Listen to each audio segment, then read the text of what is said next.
Dans cette vidéo, je vais t'expliquer pourquoi est-ce que tu perds des abonnés. Il y a des matins où tu te lèves, tu te rends compte que tu as perdu 5 abonnés, 2 abonnés, 10 abonnés.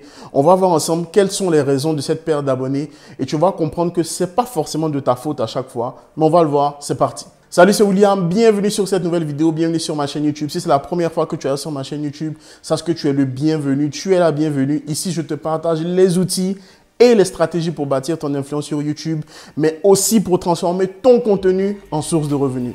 Alors, si c'est quelque chose qui t'intéresse, clique sur le premier lien dans la description où je t'envoie un email du lundi au samedi parce que dimanche, il faut se reposer à 8h45. Je te partage mon expérience, je te partage des outils, des stratégies, des techniques, des astuces pour t'aider à transformer ton contenu en source de revenus.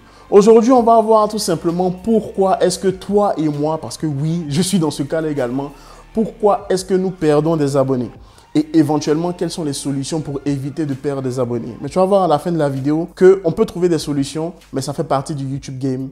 C'est des choses qui arrivent. Alors, la première raison pour laquelle tu perds des abonnés, ça ne dépend pas de toi, ça ne dépend pas de moi, ça dépend de YouTube. C'est ce qu'on appelle l'audit YouTube.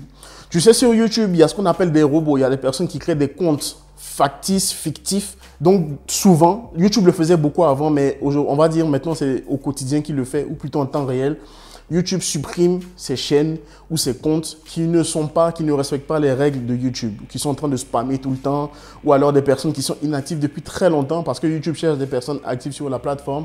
Donc, YouTube fait un petit nettoyage. Avant, ça se faisait vraiment tous les 6 mois et il y avait vraiment une grosse perte d'abonnés d'un coup, les gens ne comprenaient pas.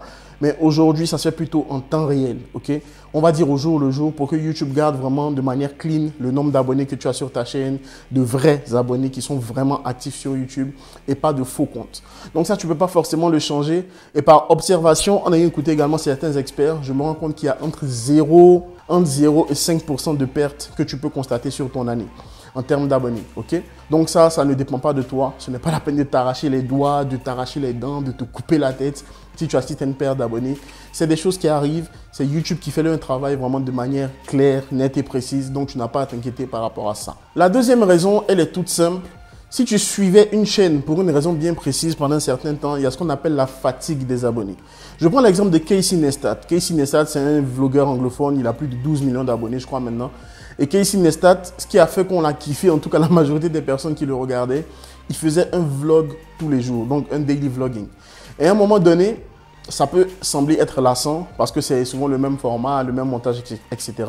Même s'il y a des choses différentes qui se passent dans sa vie, à un moment donné, lui-même, il était fatigué de ça et il a arrêté de publier pendant un certain moment. Et il arrive aussi d'un moment comme ça dans ta vie où tu arrêtes de suivre quelqu'un sur YouTube, en fait, simplement parce que soit tu n'as plus le temps, tu as changé de vie, etc. Enfin bref, pour plein de raisons particulières, c'est ce qu'on appelle la fatigue des abonnés. Et quand la personne reçoit la notification de ta vie, elle se dit « Ah, je veux me désabonner de cette chaîne, tant mieux, je me désabonne. » Tu ne peux pas y changer grand-chose. Les abonnés, c'est comme toi et moi, on évolue, on a différents stades de nos vies, on a envie de consommer tel ou tel type de contenu, on a envie de regarder telle ou telle chose, voilà. Tu ne vas pas en fait mettre tous tes efforts sur les personnes qui se désabonnent. De toute façon, ça va arriver. Ça va arriver que les personnes se désabonnent. Concentre-toi sur ce qui fonctionne et ensuite, on va voir la prochaine raison. Et c'est une raison aussi qui peut te toucher ou qui peut ne pas te toucher du tout, mais ça arrive également. Concernant la fatigue des abonnés, on aboutit directement à la troisième raison qui est à peu près liée à cette deuxième raison. C'est surtout lié à toi, ce que toi tu vas faire, c'est-à-dire un changement de thématique. Si par exemple tu parlais de coiffure, de make-up pendant un certain moment et qu'à un moment donné tu te mets à parler de business, c'est deux thématiques très opposées, diamétralement opposées. Même de coiffure à make-up, on peut dire que c'est du lifestyle, c'est prendre soin de soi, etc. Ça peut être lié. Donc là encore, tu peux garder tes abonnés. Mais si tu passes de make-up, par exemple, à la maçonnerie, je prends un exemple tout bête, mais tu parles de football maintenant, déjà, c'est une typologie différente en termes de sexe des personnes qui vont regarder. Ce n'est pas de la misogynie ou bien je ne suis pas sexiste, hein, loin de là. Mais il y a beaucoup plus d'hommes qui regardent le foot que de femmes. Tu vois? Et il y a beaucoup moins d'hommes qui vont consommer du contenu make-up ou coiffure que du contenu de football. Donc forcément, là, à un moment donné, tu vas perdre des abonnés. C'est ce qui s'est passé pour moi. Moi, au début, lorsque j'ai repris ma chaîne YouTube pendant le confinement pour me remettre un peu en jambes, j'ai testé le contenu du business en ligne. Donc, tu vois, j'ai parlé de dropshipping, etc. Mais sauf que ce n'est pas quelque chose que je me vois faire toute ma vie. Moi, j'aime enseigner, tu vois, j'aime accompagner les gens, j'aime faire beaucoup de 1 à 1.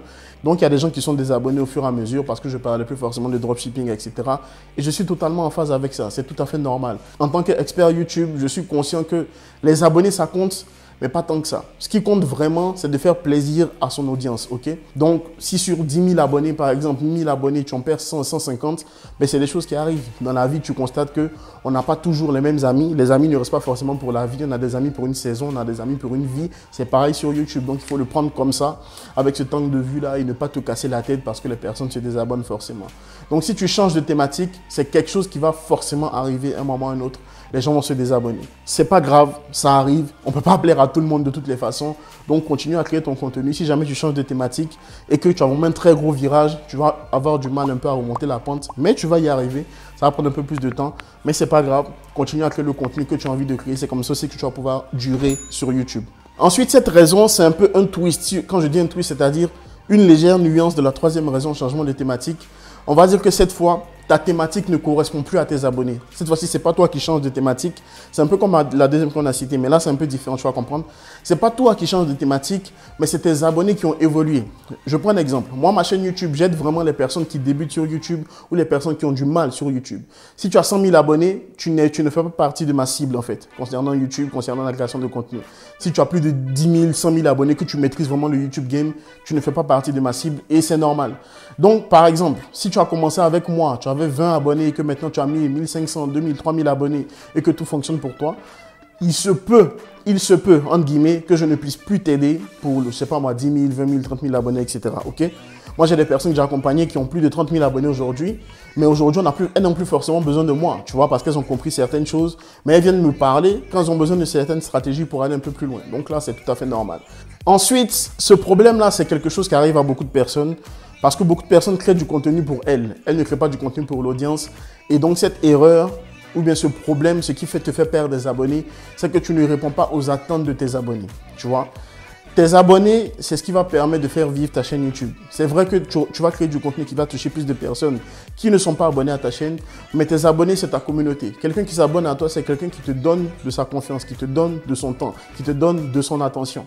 Moi, ce que je fais beaucoup de sondages et j'échange beaucoup avec mes abonnés dans l'onglet communauté parce que c'est là-bas où je peux faire des sondages, poser des questions et avoir des retours des abonnés. Même si les 2000 abonnés que j'ai, les 1800 abonnés que j'ai ne répondent pas, mais même s'il y en a 10, 20 qui me répondent, ces 10, 20 personnes qui me répondent, c'est des personnes qui me tiennent à cœur parce qu'elles prennent le temps de répondre à mes questions, elles prennent le temps de répondre aux sondages, etc. Donc, j'essaie de voir leurs attentes et de pouvoir répondre à leurs attentes de manière tout assez simple, ok? Donc, si tu ne réponds pas aux attentes de tes abonnés, c'est normal que tu perds des abonnés. Imaginons un truc tout simple. Tu as promis aux gens que tu vas leur apprendre à faire des coiffures afro. Tu vois, ça, c'est la niche de la coiffure afro. Et tu ne fais plus de coiffure afro. Tu parles maintenant de cuisine, tu parles de mariage, etc. Ça fait un peu beaucoup pour ton audience et ils vont se dire, OK, elle ne répond pas forcément à mes attentes. Je vais aller regarder ailleurs, OK? Et je vais me désabonner. Donc, ça, c'est quelque chose que tu peux corriger en prenant le temps, en prenant le soin de demander par exemple aux gens de laisser un commentaire, de demander aux gens de répondre à tes sondages sur YouTube, etc. D'ailleurs, si tu es abonné à ma chaîne, qu'est-ce que tu veux comme sujet de vidéo? Donc, de quoi est-ce que tu voudrais que je parle dans mes autres vidéos? Parce que de toute façon, sur cette chaîne, je ne parle pas que de YouTube tout le temps. Hein. Je parle de temps en temps des autres réseaux sociaux et je parle également de matériel vidéo. Parce que si tu ne le sais pas, je suis photographe et vidéaste aussi. Donc, ça peut vraiment t'aider pour créer du meilleur contenu. Comment est-ce que je fais la lumière de mes vidéos? Comment bien utiliser son appareil photo? Tout ça, c'est des choses, je sais que mon audience a besoin de ça. Et chaque semaine, en tout cas, quand je prépare mon contenu, j'essaie de mettre un peu de tout. Donc, il y a 2 vidéos par semaine, mais pendant ces 2 vidéos par semaine, j'essaie de mettre vraiment un peu de tout dans les vidéos chaque semaine pour essayer de parler à tous ceux qui sont abonnés à ma chaîne et ceux qui vont me découvrir grâce à YouTube. Et il faut savoir simplement que perdre des abonnés sur YouTube, ça fait partie du voyage. C'est quelque chose vraiment qui est inévitable parce qu'on évolue tous. Tu évolues en tant que créateur de contenu, tes abonnés évoluent en tant qu'audience, tes abonnés évoluent en tant qu'être humain. Et quand on évolue, il y a forcément des choses qu'on laisse, il y a forcément des choses avec lesquelles on part. C'est l'histoire de toute une vie, ok?